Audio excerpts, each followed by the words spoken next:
মিশিগানের governor Gretchen হুইটমার বলেছেন, দেশের নারীদের প্রয়োজনীয় চিকিৎসা সেবা নিশ্চিত করা জরুরি। ডেমোক্রেটিক প্রেসিডেন্ট প্রার্থী কামালা হ্যারিস এই সেবা নিশ্চিত করতে পারবেন বলে মনে করেন তিনি। এদিকে সেনেটর জন ফেটারম্যান বলেছেন, বোকার মতো বক্তব্য দিয়ে মানুষকে অসন্তুষ্ট করার জন্য বিশেষ পরিচিতি আছে রিপাবলিকান ভাইস প্রেসিডেন্ট প্রার্থী জেডি ভ্যান্সের। মিশিগানের গভর্নর গ্রেচেন হুইটমার বলেন, গর্ভপাত অধিকার সম্পর্কে রিপাবলিকান প্রেসিডেন্ট প্রার্থী ডোনাল্ড ট্রাম্পের বক্তব্য হাস্যকর। গর্ভপাত অধিকার বক্তব্য প্রসঙ্গে তিনি বলেন, দেশের নারীদের কী ধরনের পরিস্থিতির মুখোমুখি হতে হয় ট্রাম্প তা জানেন না বলে মনে করেন তিনি, এবং কামালা হ্যারিস বোঝেন নারীদের প্রয়োজনীয় চিকিৎসা সেবা নিশ্চিত করা জরুরি।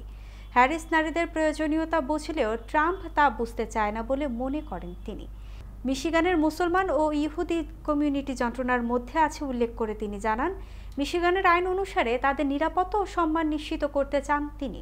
রিপাবলিকান ভাইস প্রেসিডেন্ট প্রার্থী জেডি ভ্যান্স বলেছেন, গত এক মাসে ডোনাল্ড ট্রাম্পকে দুবার হত্যার চেষ্টা করা হয়েছে, কিন্তু কামালা হ্যারিসকে না।